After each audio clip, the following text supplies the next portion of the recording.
ज्ञान, विज्ञान आणि सुसंस्कार यासाठी शिक्षण प्रसार. शिक्षण महर्षी डॉक्टर बापूजी साळुंखे. श्री स्वामी विवेकानंद शिक्षण संस्था, Raje Vijaysinh Daphale high school and junior college Daphalapur. मी प्राध्यापक M.R. बने.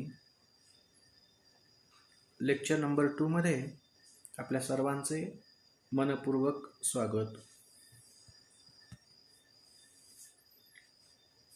आज इयत्ता 11वी commerce, subject book keeping and accountancy म्हणजे पुस्तक पालन व लेखाकर्म या विषयाचे.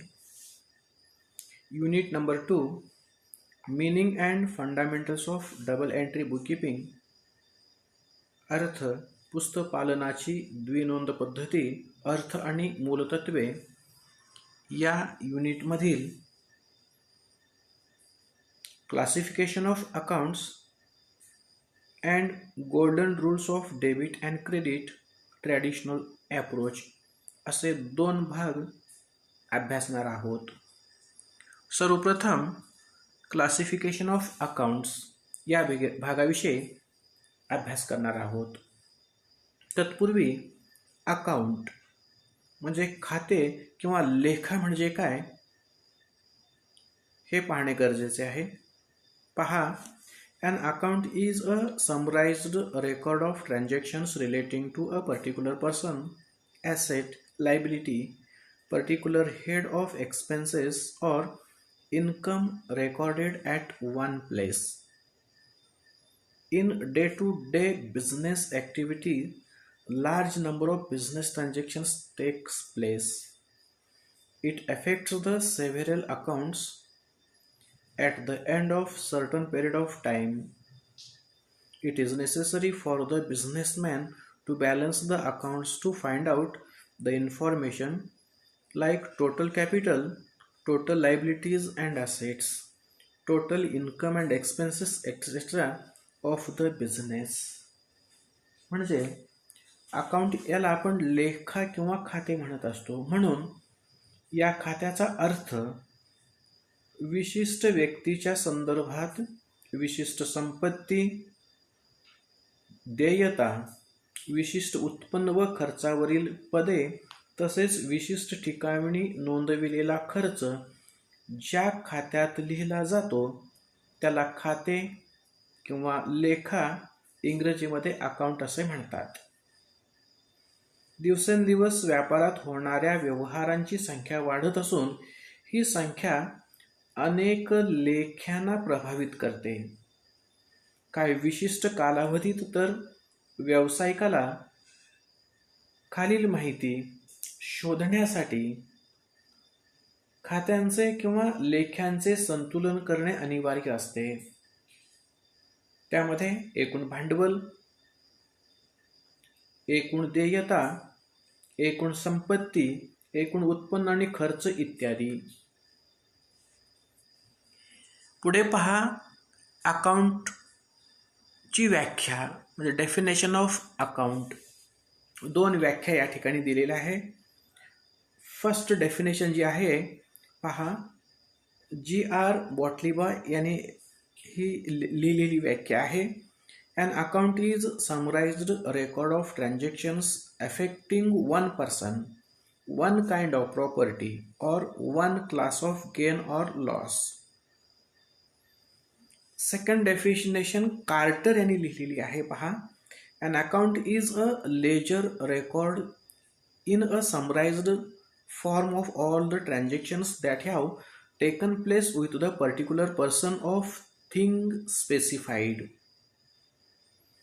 या दोन्ही इंग्रजी व्याख्यावरून थोडक्यात आपल्याला मराठी एक व्याख्या पाहूया.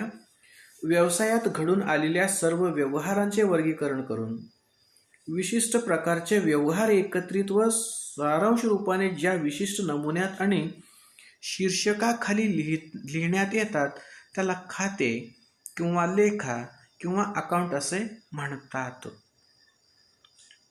तर या अर्थ आणि व्याख्येवरून नक्की अकाउंट किंवा लेखा याचं स्वरूप काय पहा. इथं तुम्हाला दिसतं नेम ऑफ अकाउंट. इंग्रजी टी फॉर्ममध्ये अकाउंटची रचना असते. दोन भाग आहेत. डावी बाजू आहे ती डेबिट साईड, त्याला नावे म्हणतात मराठीमध्ये, आणि राईट हँड साईड म्हणजे उजवी बाजू आहे ती क्रेडिट साईड आहे, त्याला जमा बाजू म्हणतात. प्रत्येकी या ठिकाणी तुम्हाला 4 कॉलम दिसतील. डेट, पर्टिक्युलर्स, जर्नल फोलिओ म्हणजे पान क्रमांक, पान नंबर, अमाऊंट, आणि राईट साईडला डेबिट, पर्टिक्युलर्स, JF आणि अमाऊंट रुपीज.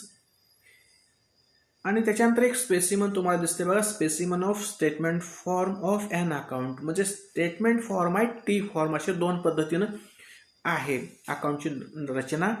तर इथं स्टेटमेंट फॉर्ममध्ये जनरली आता बँकेत वगैरे या फॉर्मचा या ठिकाणी वापर करतात. पहा, date, particulars, journal folio, debit, credit आणि बॅलन्स रुपीज, इनिशियल आणि रेमार्क, या पद्धतीने त्या ठिकाणी. आता समजा बँकेत एखाद्या एक्स या व्यक्तीचं खातं असेल, त्या व्यक्तीशी संबंधित पैसे जमा आणि नावे त्याच व्यक्तीच्या नावाने होत असते, म्हणून आपण बँकेत अकाउंट या नावाने ओळखत असतो.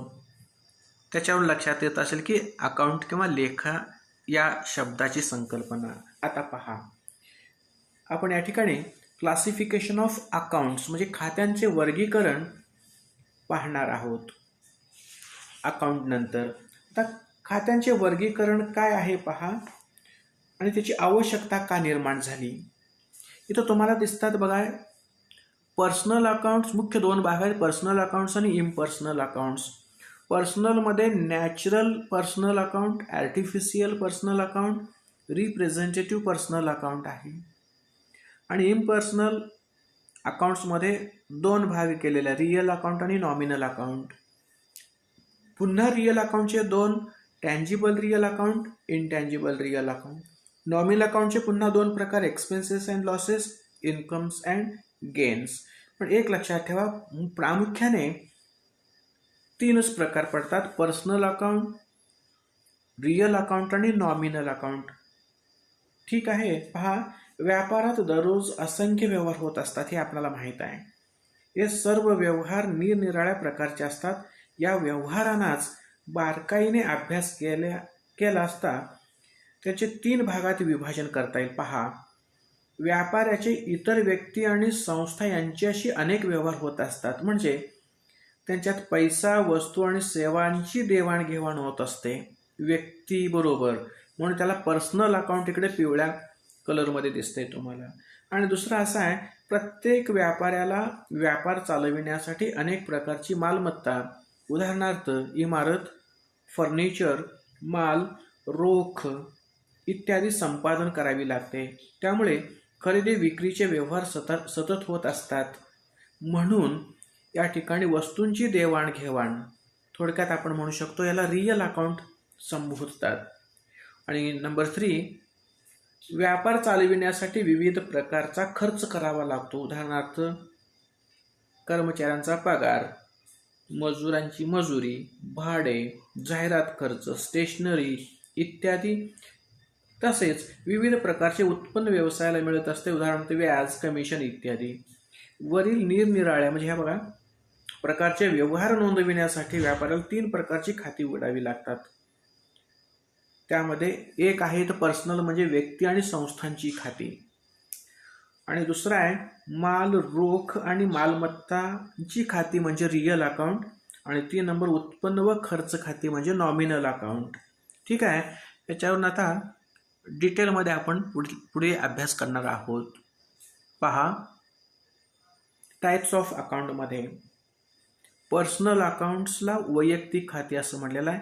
काय संकल्पना आहे, this account represents a person and group of persons with whom business deals, म्हणजे व्यवसायाचे इतर व्यक्ती, व्यापारी व संस्थांशी होणारे व्यवहार लिहिण्यासाठी जी खाती उघडण्यात येतात त्यांना वैयक्तिक खाती असे म्हणतात. वैयक्तिक खात्यावरून विशिष्ट व्यक्ती अथवा संस्थेकडून किती रक्कम येणे आहे अथवा किती रक्कम देणे आहे यांची माहिती उपलब्ध होते. थोडक्यात पर्सनल अकाउंटमध्ये व्यक्ती आणि संस्था नावावरून ज्याला आपण ओळखतो त्याला पर्सनल अकाउंट म्हणायचं आहे. ह्या पर्सनल अकाउंटचे पुन्हा 3 उपप्रकार आहेत. त्यामध्ये बघा, टाइप्स ऑफ पर्सनल अकाउंट, एक नॅचरल पर्सनल अकाउंट आहे, आर्टिफिशियल पर्सन अकाउंट आहे, आणि रिप्रेझेंटेटिव्ह पर्सन अकाउंट आहे, पर्सनशी संबंधित. म्हणून नैसर्गिक वैयक्तिक खाते, कृत्रिम वैयक्तिक खाते, प्रतिनिधिक वैयक्तिक खाते, असे पुन्हा 3 प्रकार या ठिकाणी आपल्याला दिसतात. त्यामध्ये पहिलं बघा, नॅचरल पर्सन्स अकाउंट म्हणजे accounts relating to individual human beings. म्हणजे व्यक्तीशी संबंधित किंवा व्यक्ती आणि व्यक्ती समूहासोबत घडणाऱ्या व्यावसायिक व्यवहाराच्या लेख्यांचा म्हणजे अकाउंटचा वैयक्तिक अकाउंटमध्ये समावेश होतो, पर्सनल अकाउंटमध्ये. असे अकाउंट्स 3 विभागामध्ये सांगितलं आता. नॅचरल पर्सन अकाउंट बघा, नैसर्गिक व्यक्ती वैयक्तिक लेखे हे व्यक्तिगत व्यवहाराशी संबंधित असतात. उदाहरणार्थ राजेश's अकाउंट, सुजाताज अकाउंट, एटसेट्रा एटसेट्रा. बी पहा, आर्टिफिशियल पर्सन अकाउंट म्हणजे कृत्रिम वैयक्तिक खाते. त्याला artificial persons means includes accounts of organizations, associations which are created by law, that is Bank of India, Tata Motors Limited account, ABC company account, Rotary Club account, etc.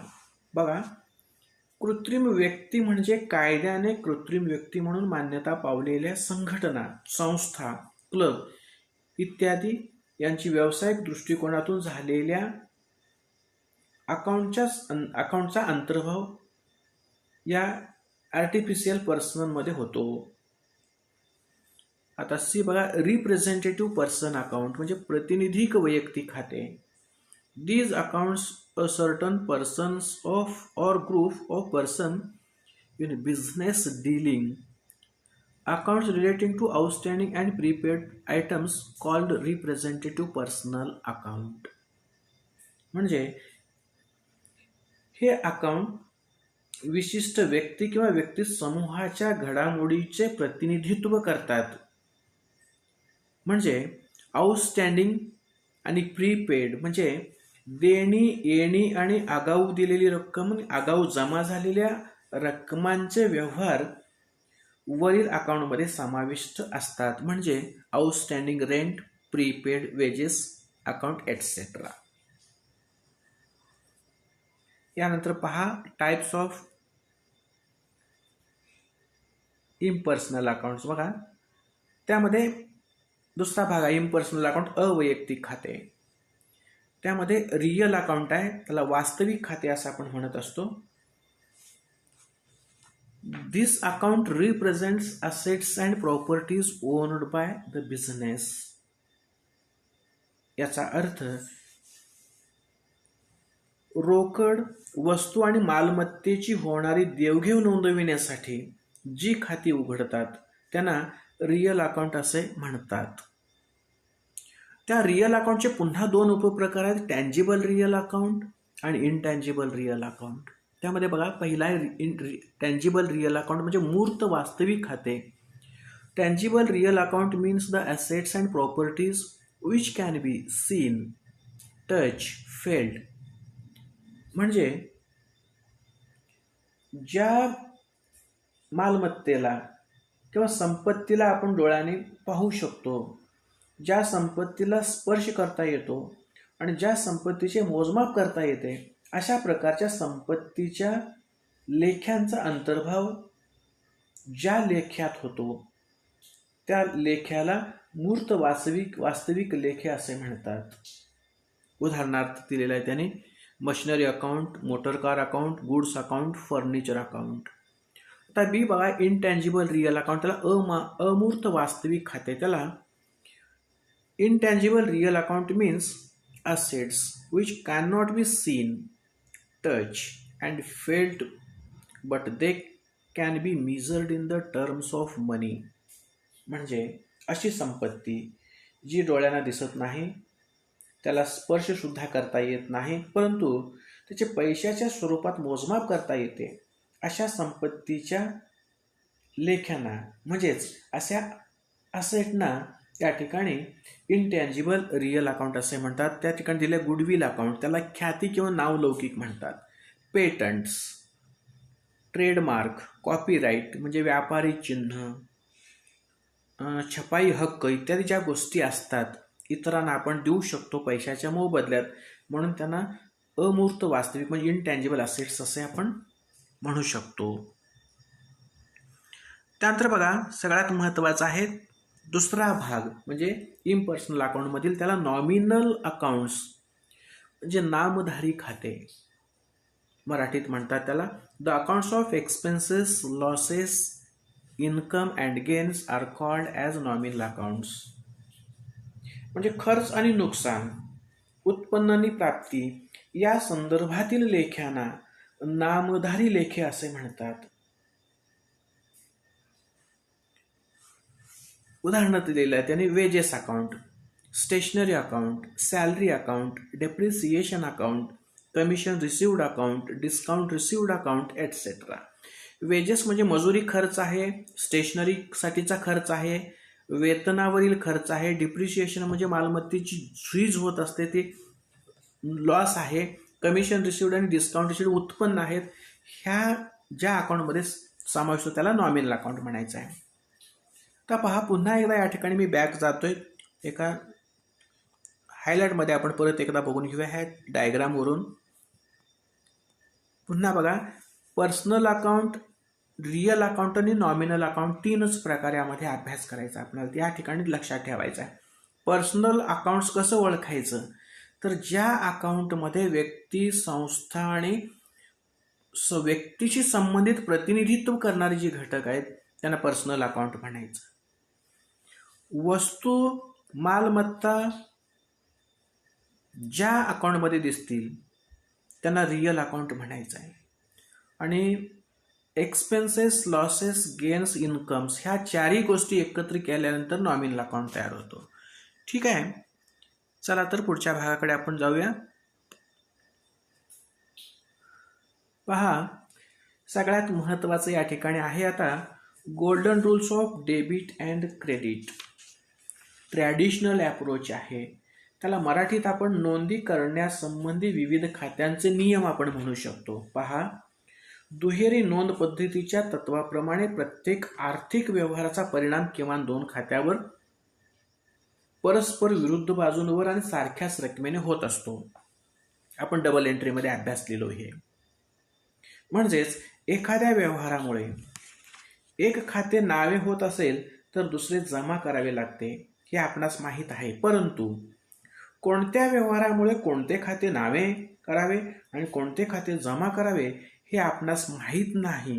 म्हणून त्यासाठी प्रत्येक खात्याचे काय नियम आहेत ते समजावून घेतले पाहिजे. म्हणूनच इथं दिलेलं आहे बघा golden rules of debit and credit for different accounts. त्यामध्ये मगाशी सांगितलं आपण personal account, real account, nominal account. पुन्हा सांगतो पर्सनल व्यक्ती, संस्था, प्रतिनिधित्व करणारी, व्यक्तीशी संबंधित, नाव ज्याला आहे त्याला पर्सनल अकाउंट. जी वस्तू आहे दृश्य स्वरूपातील असू दे किंवा अदृश्य स्वरूपातील वस्तू मानतो आपण ती रिअल अकाउंटमध्ये घ्यायचं आहे. आणि इथं एक्सपेन्स, लॉस म्हणजे खर्च आणि हानी, इन्कम गेन उत्पन्न आणि लाभ ह्या चारही गोष्टी जिथं दिसतील तुम्हाला त्याला नॉमिनल अकाउंट म्हणायचं आहे. आता याच्या संदर्भातील नियम बघा. फर्स्ट आहे पर्सनल अकाउंट, त्याला वैयक्तिक खाते आपण म्हणतो. बघा काय सांगितलेलं आहे मी सांगतो. व्यापाराचे इतर व्यक्ती संस्थांशी जे व्यवहार होत असतात त्यामध्ये एक पक्ष लाभ घेणारा असतो, दुसरा पक्ष लाभ देणारा असतो. म्हणून वैयक्तिक खात्यात नावे आणणे जमा करण्याबाबतीत पुढील नियम आहे पहा. Debit the receiver, credit the giver. म्हणजे लाभ मिळणाऱ्या व्यक्तीचे खाते नावे, लाभ देणाऱ्या व्यक्तीचे खाते जमा. म्हणजे डेबिट द रिसिव्हर, रिसिव्हर जो व्यक्ती असतो त्याला डेबिटला घ्यायचं, जो गिव्हर असतो त्याला क्रेडिटला घ्यायचं. पाठच करायला लागणार आहे. आता पहा सेकंड काय आहे रिअल अकाउंट. त्याला वास्तविक खाते म्हणतात. व्यापारात रोकड वस्तू आणि मालमत्तेची आवक जावक होत असते. त्याचे खाते नावे आणि जमा करण्यासंबंधीचा नियम पहा, debit what comes in, credit what goes out. येणाऱ्या मालमत्तेचे खाते नावे, जाणाऱ्या मालमत्तेचे खाते जमा. म्हणजे माल मिळाली की डेबिटला, माल आपल्याकडून जात असेल तर क्रेडिटला. या संदर्भात नियम आहे. आणि नंबर 3 पहा, नॉमिनल अकाउंट्स. त्याला नामधारी खाते म्हणतात, नाममात्र खाते. व्यापारातील खर्च व हानी तसेच उत्पन्न व लाभ या संबंधीच्या नोंदी करण्यासाठी उघडण्यात येणाऱ्या खात्यांना नामधारी खाते म्हणतात. नामधारी खात्याबाबतीत नियम काय पहा, debit all expenses and losses, credit all incomes and gains. म्हणजे खर्च व हानीचे खाते नामे, उत्पन्न व लाभाचे खाते जमा. म्हणजे खर्च आणि हानी असेल तर डेबिटला, थोडक्यात एक्सपेन्सेस अँड लॉसेस डेबिटला घ्यायचं आहे, क्रेडिटला इन्कम्स आणि गेन्स येतील. याप्रमाणे व्यवस्थितपणे या ठिकाणी गोल्डन रूल्स किंवा जे काय ट्रॅडिशनल अप्रोचमधील जे रूल्स आहेत ते परफेक्ट, म्हणजे it's a bottom of the accounting, it's a base of accounting म्हणून हे अत्यंत व्यवस्थितपणे त्या ठिकाणी समजलं पाहिजे आणि ही तोंडपाठ असायला पाहिजेत. ठीक आहे. पुढील भागात आपण मॉडर्न अप्रोच जी आहे क्लासिफिकेशन अकाउंट्सच्या संदर्भात ते आपण पाहणार आहोत. थँक्यू.